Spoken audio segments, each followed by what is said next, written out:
Salamlar, mən psixoloq Həcər Aslanova.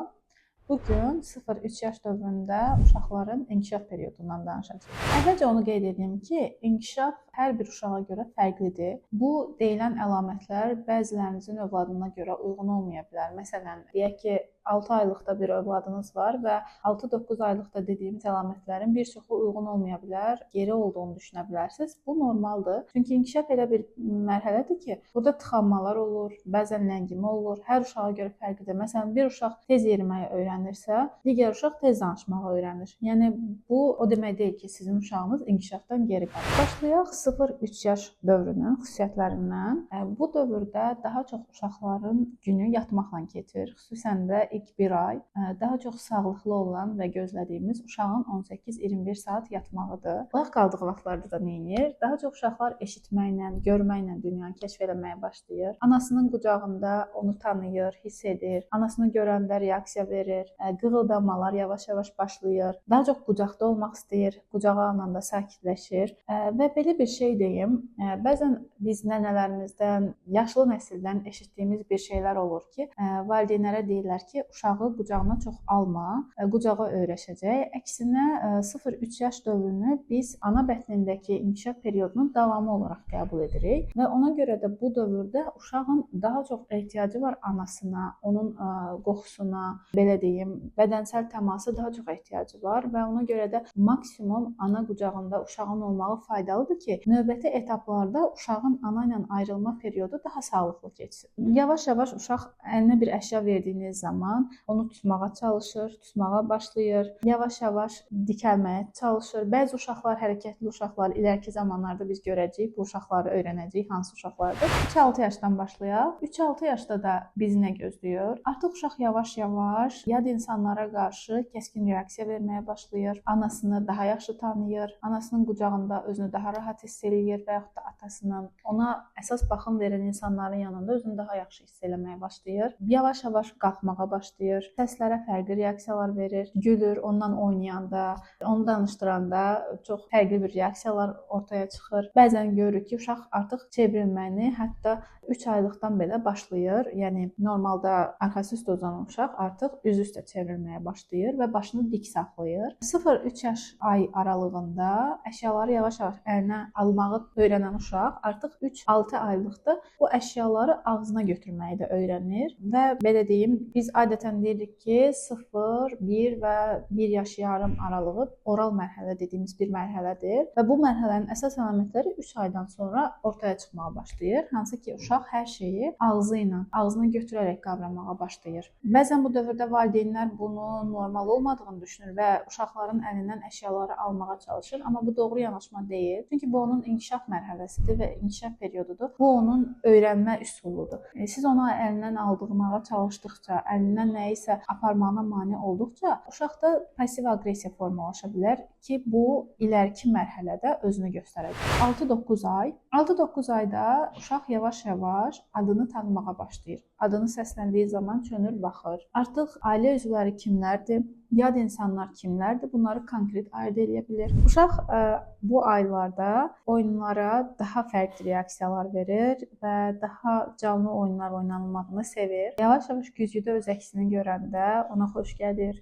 Güzgüdə öz əksi ilə maraqlanmağa başlayır və müxtəlif səslər çıxardır.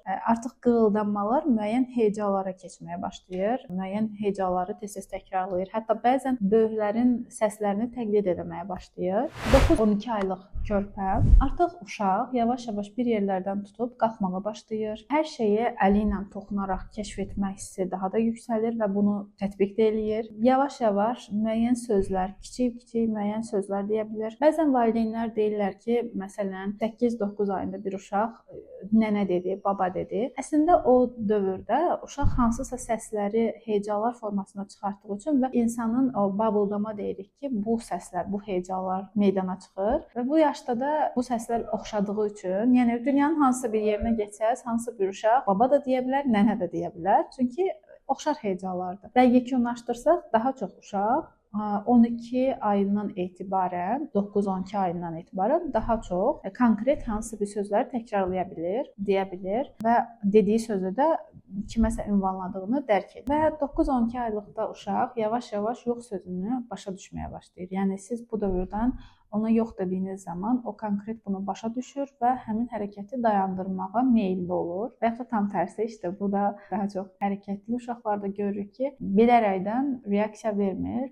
Bəzən burada valideynlər çaşqınlığa da düşə bilir. İnkişaf normal getmir, uşaq məni anlamır. Xeyr, bu ola bilir. Belə deyim, inkişafa ümumi mərhələli baxmaq lazımdır. Məsələn, bu saydığımız məsələlər hamısı bir uşaqda cəmləşməyə bilir. Bu normaldır, bunu normal qəbul edək və keçək növbəti mərhələmizə. Və 12-18 ay artıq uşağın hərəkətləri daha məqsədli olur. Konkret bir qərar verir və ona doğru hərəkət etməyə başlayır, aktivləşir, daha canlı hərəkətlər eləyir, konkret oyunlar oynamağa başlayır. Oyunları da artıq daha məqsədli formada olur. Uşaq öz istəklərini bilir. Hətta bu dövrdə qısqanclıq hissləri belə özünü göstərə bilir. Uşaqlar bu yaşda valideynlərini, bəzən bacı, qardaşını qısqana bilir. Kubları, hansısa bir əşyaları üst-üstə qoymağı, bir neçə əşyanı qoymağı bacarır. 5-10 arasında söz deməyə başlayır.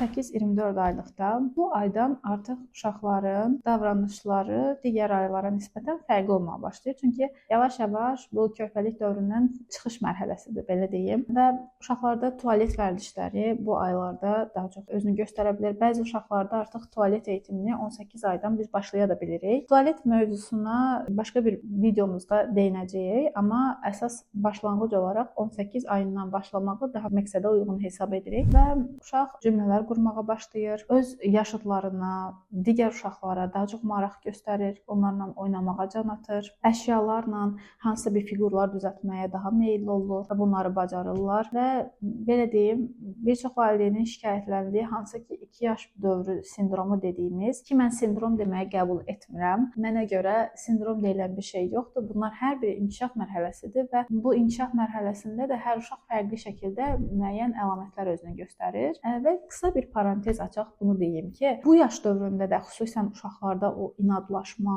valideynə qarşı çıxma, özünü yerə çırpıb ağlama daha çox hansı ailələrdə görürük? Konkret qaydalarda ciddi olan, uşağın sərbəstliyinə icazə verməyən, onu bir çox şeydən kısıtlayan, daha çox hansı ki bayaq dediyimiz kimi qaçma, tullanma, vurma, döymə, bu şeylərdən davamlı məhrum qoymağa çalışan ki, bu normaldır. Təbii ki, qorumalıyıq uşağımızı. Qaçmasın, yıxılar, əzilər. Amma çox qoruduğumuz zaman uşaqlarda hansı ki dediyimiz o aqressiya növbəti mərhələdə üzə çıxacaq. Bu mərhələlərdə üzə çıxmağa başlayır. Və gələk bir çox valideynin yaralı yeri 2-3 yaş dövrü. Bu dövrdə 24 ayla 36 ay dövrü. Bu dövrdə uşaqlar daha çox divara dırmaşma, evdə şkafların başına dırmaşma. Düzdür, sakit uşaqlar bunu eləmir. Genəldə daha hərəkətli uşaqlar buna meylli olur, amma genel olaraq uşaqların inkişaf dövrüdür bu. Və hər bir uşaq bunu göstərir. Stolun üstünə çıxma, qaçmağa daha çox maraqlı olma. Çünki uşaq artıq yeriməyi daha sərbəst öyrənir. Bir çox valideyn bunu müşahidə eləyər ki, 2 yaşa qədər uşaqlarda yıxılma halları daha çox olur. Amma 2-3 yaşdan sonra daha çox bir yerlərə dırmaşdıqları zaman, parklarda ora-bura qaçdıqları zaman daha çox biz bunu müşahidə edə bilirik. Amma bu dövrdə bunlar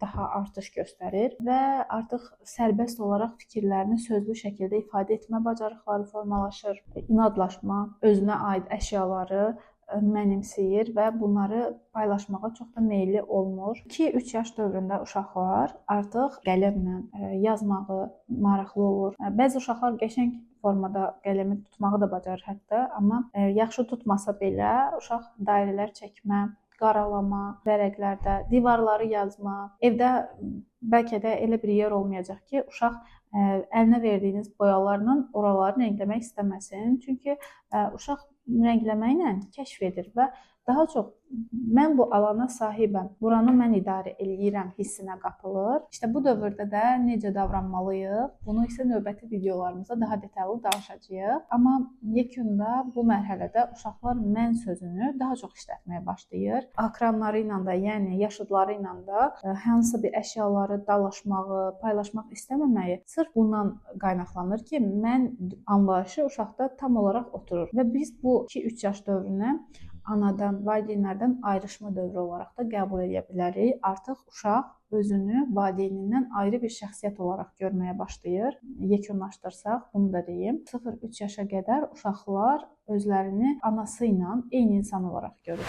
Yekunda bu dövr valideyndən uşaq arasında, xüsusən də ana ilə uşaq arasındakı güvənli bağlanmanın əsasını qoyduğu bir yaş mərhələsidir və bu mərhələ ən həssas yanaşmalı olduğumuz mərhələlərdən biridir. Biz ümumi olaraq uşağın fiziki və psixoloji inkişaf periyodundan danışdıq. Növbəti etapda isə valideynlərin elədiyi yanlışlar və bu yanlışları necə korreksiya edə bilərik, bunlardan danışacağıq.